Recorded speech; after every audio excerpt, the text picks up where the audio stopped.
আসসালামু আলাইকুম। এডুকেটিভ চ্যালেঞ্জের পক্ষ থেকে তোমাদের সবাইকে স্বাগত। আমি আছি তোমাদের সাথে মোহাম্মদ ফাইজ হোসেন, রংপুর পলিটেকনিক ইনস্টিটিউট।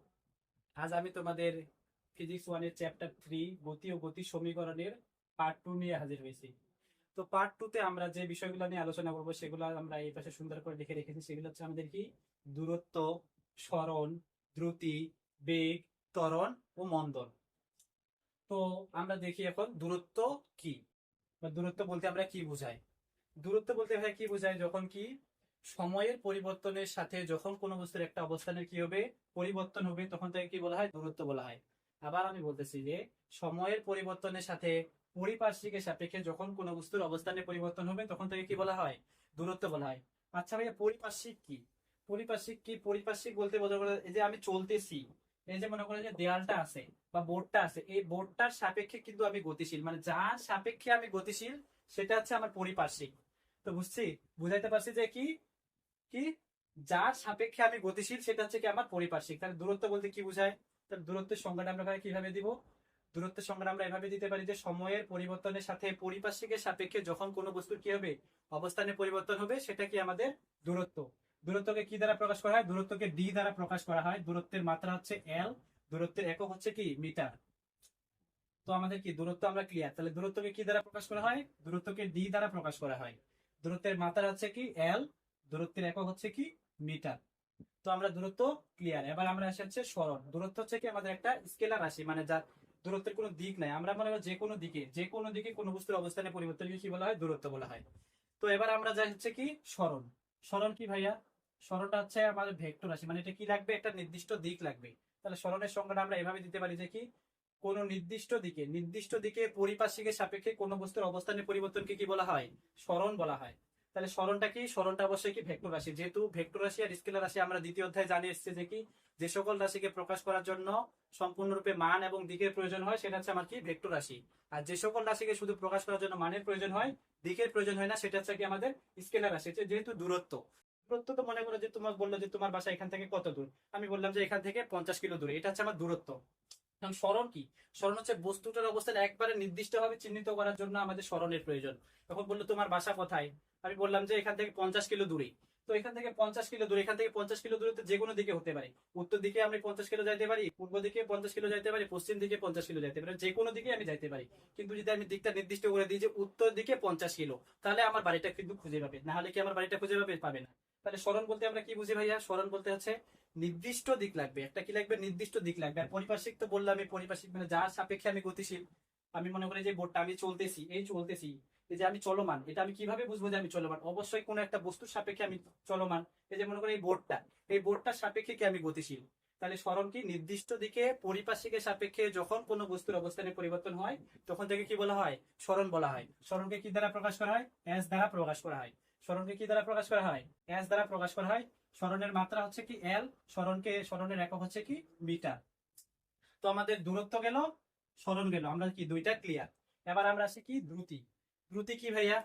দ্রুতি হচ্ছে আমাদের একক সময়ে কোনো বস্তু কি করে, যে দূরত্বটা অতিক্রম করে সেটা হচ্ছে কি আমাদের দ্রুতি।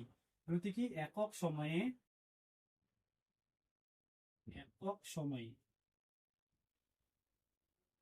কোনো বস্তু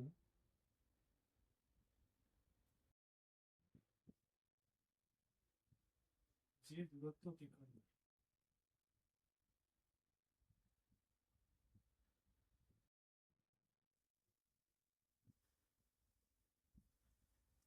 তাকে দ্রুতি বলে। তাহলে দ্রুতি কি? একক সময়ে কোনো বস্তু যে দূরত্ব অতিক্রম করে তাহলে কি তাকে কি বলা হয়, দ্রুতি বলা হয়। তাহলে দ্রুতির সংজ্ঞাটা আমরা এভাবে স্বাভাবিকভাবে যেতে পারি, কোনো বস্তুর দূরত্বের হারকে কি বলা হয়, দ্রুতি বলা হয়। হার বলতেই বলে, যখন আমরা মনে করি গতির অধ্যায় থাকবো, হার বলতেই বলতে কি বোঝাবে, অবশ্য সময় দ্বারা সবসময় সেটা ভাগ বোঝাবে। তাহলে কি মনে করে এই যে দূরত্বের হারকে কি বলা হয়, তাহলে কি বলা হয়, আমাদের দ্রুতি বলা হয়। তাহলে দূরত্বকে আমরা কি দ্বারা প্রকাশ করেছিলাম, ডি দ্বারা বা এস দ্বারা, যেটাই হোক, মনে করে এস এ দিলাম। আর কি, তাহলে কি সময়ের সাথে কোনো বস্তু কি, মানে একক সময়ে কোনো বস্তু যে দূরত্ব অতিক্রম করে একক সময়ে, তাহলে এই যে একক সময়ে কোনো বস্তু যে দূরত্ব অতিক্রম করে তাকে কি বলে, আমরা দ্রুতি বলা হয়। দ্রুতিকে কি দ্বারা প্রকাশ করা হয়? ভি দ্বারা প্রকাশ করা হয়। তাহলে দ্রুতিকে কি দ্বারা প্রকাশ করা হয়? ভি দ্বারা প্রকাশ করা হয়। V equal to S by T. মানে একক সময়ে কোনো বস্তু যে দূরত্ব অতিক্রম করে তাকে কি বলা হয়, দ্রুতি বলা হয়। তাহলে দ্রুতি এটার একক কি? তাহলে এর একক হচ্ছে মিটার পার সেকেন্ড। তাহলে আমরা দূরত্ব জানলাম, সরণ জানলাম, দ্রুতি জানলাম, এই তিনটা বিষয় আমাদের আশা করি ক্লিয়ার। তো এবার আসি আমরা কি বেগ। বেগ কি ভাইয়া? বেগ হচ্ছে আমাদের মনে করো যে সময়ের সাথে কোনো বস্তুর বেগ সরণের হারকে কি বলা হয়? বেগ বলা হয়। কি বেগ? কি সময়ের সাথে কোনো বস্তুর কি সরণের হারকে বেগ বলা হয়। দ্রুতি কিন্তু ছিল আমাদের স্কেলার, এটা কিন্তু দূরত্বের সাথে সম্পর্ক ছিল, দ্রুতি ছিল দূরত্বের সাথে সম্পর্ক। আর বেগটা কি? আবার বেগটা হবে আমার সরণের সাথে সম্পর্ক। তাহলে বেগটা বলতে কি বোঝায়? দ্রুতি আর বেগটা কিন্তু একই, খালি বেগের মধ্যে পার্থক্যটা কি? বেগটা হচ্ছে কি একটা নির্দিষ্ট দিক বুঝাবে। ওই যে বললাম তোমার বাসা কত দূর, 50 কিলো দূরে, এমনি বললাম, সেটা হচ্ছে আমার দূরত্ব বুঝাইলো। এবার আমি যদি বলি আমার বাসা পশ্চিম দিকে 50 কিলো দূরে, তাহলে সেটা আমার সরণ বুঝাইলো। দ্রুতির ক্ষেত্রে ঠিক তেমন, মানে আমি 50 কিলো গেলাম, সেটা হচ্ছে আমার দ্রুতি হলো। এবার আমি কোনো নির্দিষ্ট দিকে 50 কিলো যাবে, সেটা আমার কি হবে? বেগ হবে। তাহলে মনে করো যে বেগটা কি? তাহলে কি সময়ের সাথে কোনো বস্তু সরণের হারকে কি বলা হয়? বেগ বলা হয়। আমি বললাম যে কি গতির অধ্যায়ে হার বলতে কি বুঝাবে? অবশ্যই সময় দ্বারা ভাগ বুঝাবে। তাহলে লিখলাম আমি বেগ। বেগ বেগ বলতে বেগের সংজ্ঞাটা আমি কি দিলাম? যে সময়ের সাথে কোনো বস্তুর কি সরণের হারকে কি বলা হয়? বেগ বলা হয়। তাহলে হার সরণ লিখলাম, এই যে পরে লিখলাম সরণ, যে কি হবে? সময়। লিখলাম সময়। তাহলে বেগকে ভাই আমরা কি দ্বারা প্রকাশ করব? বেগকে ভি দ্বারা প্রকাশ করব। ভি দ্বারা প্রকাশ করলাম। এবার আসলে সরণ, সরণকে কি দ্বারা প্রকাশ করা হয়? এস দ্বারা প্রকাশ করা হয়। টি সময়কে কি দ্বারা প্রকাশ করা হয়? টি দ্বারা প্রকাশ করা হয়। তাহলে আমাদের বেগ কি ইকুয়াল টু কি লেখা যাবে? বেগ equal to V equal to S by T. তাহলে এবার দেখো আমরা যদি বেগের মাত্রা বা মনে করো যে আমরা যদি বেগের একক নির্ণয় করতে যাই, তাহলে এস এর মাত্রা হচ্ছে কি আমাদের এল, সময়ের মাত্রা হচ্ছে টি। তাহলে আমরা হচ্ছে বেগের মাত্রা কি লিখতে পারি? এল টি ইনভার্স ওয়ান। আবার মনে করে যে এবার যদি বলে বেগের একক কি? বেগের একক কি? এস এর মাত্রা হচ্ছে, এস এর একক হচ্ছে কি আমাদের মিটার, টি এর একক হচ্ছে কি? সেকেন্ড। তাহলে আমাদের কি বেগের একক কি হচ্ছে? Metre per second. তাহলে কি আমরা গেলাম, জানলাম যে দূরত্ব জানলাম, সরণ জানলাম, দ্রুতি জানলাম, বেগ জানলাম। আমি আবারও বেগটা ক্লিয়ার করে দিই। তাহলে হচ্ছে কি বেগ কি? সময়ের পরিবর্তনের সাথে কোনো বস্তু সরণের হারকে কি বলা হয়? বেগ বলা হয়। তাহলে বেগ কি? বেগকে কি দ্বারা প্রকাশ করা হয়? ভি দ্বারা প্রকাশ করা হয়। V equal to S by T. এর মাত্রা হচ্ছে এল টি ইনভার্স ওয়ান। আর এর একক হচ্ছে কি? Metre per second. তো আমাদের গেল দ্রুতি, গেল বেগ গেল। এবার এই বেগ হচ্ছে আমাদের কি দুই প্রকার, একটা হচ্ছে সুষম বেগ, আর একটা হচ্ছে কি আমাদের অসম বেগ। সুষম বেগ কাকে বলা হয়? যখন কি থাকবে, সময়টা যাচ্ছে, এই যে মনে করো যে আমার এটা একটা রাস্তা, আমি একটা মোটরসাইকেল নিয়ে যাচ্ছি, এটা আমাদের সময় অনেকগুলো সময় আমি মনে করে ভাগ করলাম। এটা মনে করো টি 0 সময় ছিল, টি 1 সময় ছিল, টি 2 সময় ছিল, টি 3 সময় ছিল। মনে করে যে এই যে আমি যাচ্ছিলাম, যখন এই যে যাচ্ছিলাম, যখন আমার সুষম বেগ যদি আমরা বুঝি, সুষম বেগ মানে কি? সময়ের সাথে কি হবে না, তার সরণটা পরিবর্তন হবে না। মনে করো এখানে আমি সময় টি 1 সময় 6 মিটার গেছি, টি 0 সময়ে, টি 1 0 মানে টি 1 সময়েও 6 মিটার গেছি, টি 3 সময়েও 6 মিটার গেছি, টি 4 সময়েও 6 মিটার গেছি। মানে সময় আমার পরিবর্তন হয়েছে, কিন্তু আমার সরণটা পরিবর্তন হয় না। তাহলে কি? সময়ের পরিবর্তনের সাথে যদি কোনো বস্তু সরণের পরিবর্তন না হয়, তাহলে তাকে কি বলা হয়? সুষম বেগ বলা হয়। আর অসম বেগ কাকে বলে? তাহলে সময়ের পরিবর্তনের সাথে যদি কোনো বস্তু সরণেরও পরিবর্তন হয়, তাহলে আমার অসম বেগ। মনে করো আমি টি 0 সময়ে গেছিলাম 6 মিটার, আবার টি 1 সময়ে গেছি আমি হচ্ছে আবার 4 মিটার, আবার টি 3 সময়ে গেছি আবার কি 7 মিটার, আবার টি 4 সময়ে গেছি আমি মনে করো যে 9 মিটার। তাহলে এই যে মনে করো যে 6 4 7 9, তাহলে এটা কি হলো? আমার অসম হলো না?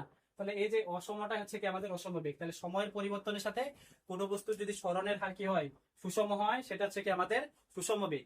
আর সময়ের পরিবর্তনের সাথে যখন কোনো বস্তুর সরণের হার কি হয়? অসম হয়, তখন তাকে কি বলা হয়? অসম বেগ বলা হয়। তাহলে গেল আমাদের বেগ ক্লিয়ার। এবার আমরা যাই কি ত্বরণে। ত্বরণ কি? ত্বরণ হচ্ছে আবার বেগের সাথে রিলেটেড। তাহলে কি? সময়ের পরিবর্তনের সাথে কোনো বস্তুর বেগ বৃদ্ধির হারকে বা বেগের পরিবর্তনের হারকে কি বলা হয়? ত্বরণ বলা হয়। ত্বরণ কি? ত্বরণ হচ্ছে কি? সময়ের সাথে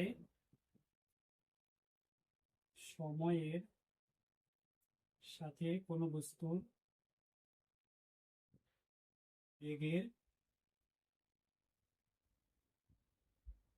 পরিবর্তনের হারকে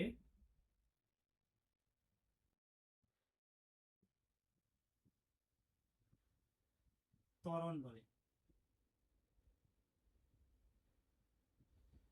তো কি আমরা কি বললাম? আমি বারবার বলছি যে গতি অধ্যায়ে হার বলতে কি সময় দ্বারা সবসময় কি থাকবে? ভাগ থাকবে। এবার এটা কিসের সাথে সময়টা ভাগ থাকবে? সময়ের পরিবর্তনের সাথে কোনো বস্তুর বেগের পরিবর্তন।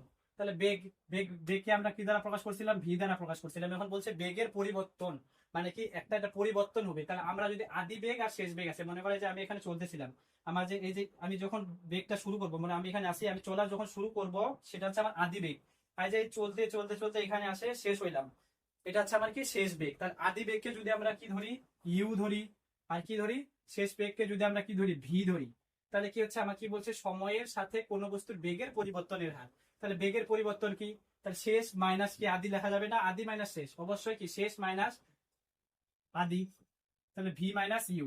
তারপরে কি আমাদের কি বলছে, সময়ের সাথে কোনো বস্তুর বেগের পরিবর্তনের হারকে, বেগের পরিবর্তন দিলাম, হার বলতে কি সময় দ্বারা ভাগ, হারকে কি বলা হয়, ত্বরণ বলা হয়। আমরা ত্বরণকে কি দ্বারা প্রকাশ করি, ত্বরণকে ভাই এ দ্বারা প্রকাশ করি। তাহলে আমরা এ ইকুয়াল টু কি লিখতে পারি, V minus you by T. তারপরে যদি বলা হয় যে ভাইয়া ত্বরণের একক কি, ত্বরণের একক হচ্ছে আমাদের কি ভাইয়া, মিটার পার সেকেন্ড স্কোয়ার। ত্বরণের একক কি, মিটার পার সেকেন্ড স্কোয়ার।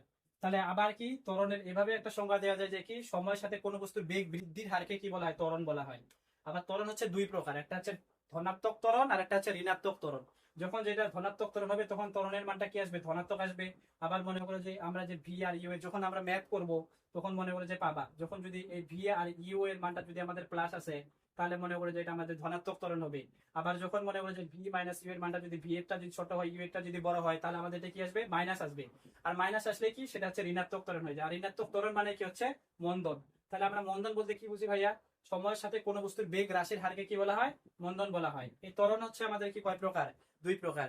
এক নাম্বার হচ্ছে সুষম ত্বরণ, আর এক নাম্বার হচ্ছে কি অসম ত্বরণ। সুষম ত্বরণ কাকে বলে, ওই যে সময়ের সাথে আমরা এবার বেগের সাথে তো রিলেটেড না, তাহলে সময়ের সাথে কোনো বস্তুর বেগ বৃদ্ধির হার যদি কি হয়, সুষম হয়, কি হয়, সময়ের সাথে যখন কোনো বস্তুর বেগ বৃদ্ধির হারটা কি হবে, সুষম হবে, তখন তাকে কি বলা হয়, সুষম ত্বরণ বলা হবে। আর সময়ের সাথে যখন কোনো বস্তুর বেগ বৃদ্ধির হারটা কি হবে, অসম হবে, মানে কি হবে, সমান হবে না, তখন তাকে কি বলা হয়, অসম ত্বরণ বলা হয়। মনে করে যে এই যে আমার একটা রাস্তা, আমি অনেকগুলো সময় ভাগ করলাম, এটা ধরলাম টি0 সময়, টি1, টি2, টি3। এই যে এবার আমাদের এটা বেগের সাথে রিলেটেড না, তাহলে দিলাম এখানে 6 মিটার পার সেকেন্ডে চলতেছিলাম, এখানে মনে করি 6 মিটার পার সেকেন্ডে চলতেছিলাম, এখানে 6 মিটার পার সেকেন্ডে চলতেছিলাম, এখানে 6 মিটার পার সেকেন্ডে চলতেছি। তাহলে কি এখানে কি হচ্ছে, সময়ের পরিবর্তনের সাথে আমার কি হচ্ছে না, বেগের বৃদ্ধির হারটা যদি সুষম হয়, এখানে 6 মিটার ছিল, এখানে 6 মিটার আছে, পার্থক্যটা এখানে 6 মিটার আছে, এখানে 6 মিটার আছে, তাহলে বেগ বৃদ্ধির হারটা আমার কি সুষম, তাহলে সেটা হচ্ছে কি আমার সুষম ত্বরণ। এবার কি হচ্ছে, এবার যদি আমি দেখি সময়ের সাথে যদি আমার বেগ বৃদ্ধির হারটা সুষম না হয়, তাহলে কি সেটা অসম ত্বরণ। মনে করে যে আমি প্রথমে গেছিলাম 5 মিটার পার সেকেন্ডে, পরে গেলাম আবার কি 4 মিটার পার সেকেন্ড, আবার আমার এবার মনে করে যে বাড়ছে 7 মিটার পার সেকেন্ড, আবার এখানে মনে করে যে আমার বাড়ছে 9 মিটার পার সেকেন্ড। তাহলে দেখো তো আবার সময়ের পরিবর্তনের সাথে কি হয়েছে, আমার বেগ বৃদ্ধির হারটা কি হয়েছে, অসম হয়েছে না, মানে কি সমান হয় নাই।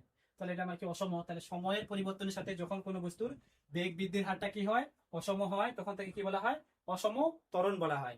তো আশা করি ক্লিয়ার। তো আজকে আমরা এই পার্টে আমরা এই বিষয়গুলো নিয়ে আলোচনা করলাম। তো কি কি নিয়ে আলোচনা করলাম, দূরত্ব, সরণ, দ্রুতি, বেগ, ত্বরণ, মন্দন। আশা করি তোমরা সবাই ক্লিয়ার। তো আজকে এখান পর্যন্ত।